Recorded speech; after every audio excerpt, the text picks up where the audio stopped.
დავწერო. იმის გათვალისწინებით რომ საფესის სამართლის წარმოებაშია დაუბრუნდა გამოძიების დასრულებას. იქნებ თავი აგერიქოს რა თქმა დამეჭირა პეტიციას პატემა პეტიციას ქონდა რატომ და იმიტომ რომ ერთხელ გადადები, ორხელ გადადები, სამხელ გადადები. არ გადაგვიდია ეხლა. რატომ გადავდები, ბიჭი ბატონო?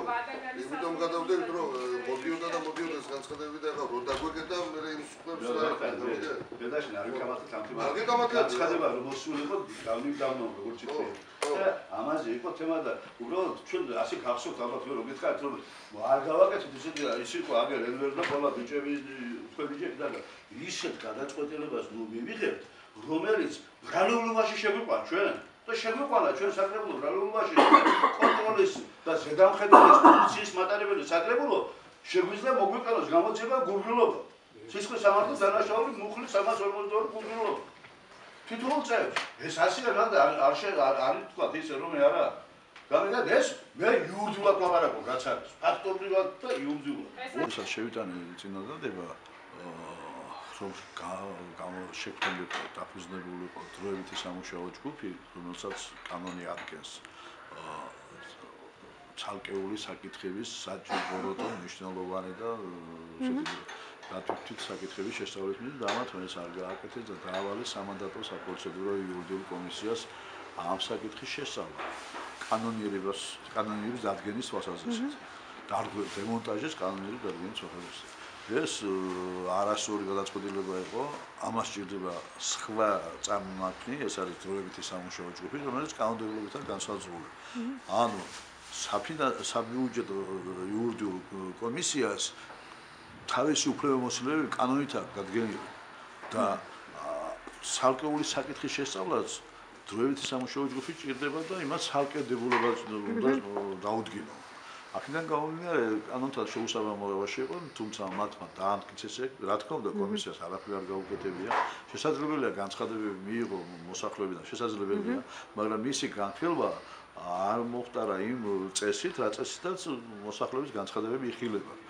ამის შემდეგ, როდესაც სამუშაოები ვერ შესრულდა, ნოემბრის თვეში ისევ განიხილა, ნოემბრის ბოლოს თვალსაჩინო განიხილა საკრებულომ და გაუგზავნილა ვადა იმ განკარგულებას აგვისტოს თვის. ესეც დარღვევად გადის გაგრძელება არ შეიძლება, ვინაიდან და რადგანაც თუ ვადას აგრძელება ამ საკითხის შესწავლაზე, ის კომისია უნდა შეიცვალოს, ასე წერია კანონში. კანონიერების დადგენის მიზნით შეიქმნა დროებითი სამუშაო ჯგუფი. აი ზუსტად ამას ვიხილავდით დღეს. და ეს ჯგუფი შეიქმნა დღეს. ოღონდ სხვა ვიდრე წარმოუდგენელი იყო სხვა შინაარსით.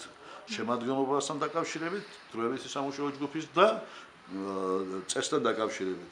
ეს დადგესდა და ნუ საკრებულოდან ნაცვლად იმისა, რომ ბოდიშ მოიხდით, არ უნდა 13-ვე წევრი საკრებულოს ყველა წევრი იყო დროებითი სამუშაო ჯგუფში შეყვანილი, რომელიც კატეგორიულად კანონის უხეში დარღვევა და არ შეიძლება, ნუ ის დაიყვანეს ხუთწევნად ამ შემთხვევაში შესაძლებელია, რამე თუ ინტერესთა კონფლიქტი თითქმის ამოიწურა ამ შემთხვევაში. მართლობრივად რო კითხულობ დღეს ამ პროექტს, არავითარი კავშირი არ აქვს პეტიციის საკითხთან.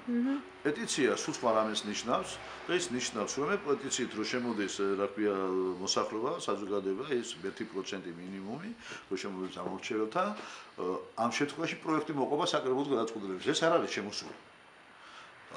პროექტი არ არის შემოსული პეტიციით. გამიგეთ? ანუ ჩვენ უნდა ვთქვათ, რაც სიმართლეა, ეს არის თავიანთი ინიციატივა და არა პეტიციიდან გამომდინარე საკითხი. ანუ გამოდის, რომ პეტიციაზე საერთოდ არ რეაგირებს სამწუთა საკრებულო? ამ შემთხვევაში მე არ ვიცი როგორ განვითარდა ეგ პეტიციის ვადები აქ ერთ-ერთი ვადაში უნდა მოხდეს ამის განხილვა. ჩემის აზრით უნდა ჩაწერილიყო ამ დოკუმენტში, რომ პეტიციიდან გამომდინარე ინიცირება მოხდარიყო პეტიციის წესით, ასე ვქვიათ, კანონმდებლობაში, რომელიც არ მოხდა. ესეც რა თქმა უნდა დარღვევა. ფაქტი ყვა გაზეთი. არის ქმედება, არის კანონი და არის პასუხისმგებლობა უკვე აქედან გამომდინარე. თუ ქმედება არის კანონში კანონის ქვეშ მოქცეული და კანონიერია, მაშინ პასუხისმგებლობა არ ეკისრება. თუ ქმედება არაკანონიერია, პასუხისმგებლობა ეკისრება და პასუხისმგებლობის აკისრება ნიშნავს იმას რომ მათ შორის კომპენსაცია ზარალი უნდა განაგდეს, ეს წერია კანონში, გამიგეთ? და ანაგდებს ის ამ ზარალს, ანუ უნაზღაურებს იმ ზარალს, გაზარალებულს, ვინც გამოიწვია ეს, ამ შემთხვევაში თვითმმართველობის ორგანოზეა საუბარი, საკრებულოს გარკვეულ ნაწილზეა, უმრავლესობაზე საკრებულოს წევრების მაშინდელზე და ეს საუბარია ქალაქის მერზე. ჯგუფი რაც შეიქმნა პეტიციის საკითხები აუცილებლად უნდა განხილვას. იმიტომ ჩვენ უნდა გავცეთ ყველა ჩვენ მოსახლეობას უნდა გავცეთ სათანადო პასუხი, ვისაც აუცილებელია კომპენსაციების გაცემა მიეცემა, მაგრამ ეს უნდა გაითვალისწინოთ, ისე უნდა ჩაჯდეს იმ ჩარჩოში, რაც ქვია ჩვენ ბიუჯეტი. ბიუჯეტში უნდა გაითვალისწინოთ ეს თანხები, თუ მოხდა ამის შეფასება და ჩვენ თუ გამოიტანეთ სათანადო დადგენილება. თომას და ვინაიდან რაც პეტიციაში იყო აღნიშნული საკითხი და ის საკითხები და ის შემოსული იყო განცხადებები ერთ იგივე და ეპიზოდებზეა საუბარი, ამიტომ საკრებულომ გადაწყვიტა, რომ ეს ერთობლივად განეხილათ ეს საკითხი იურიდიულ კომისიაში.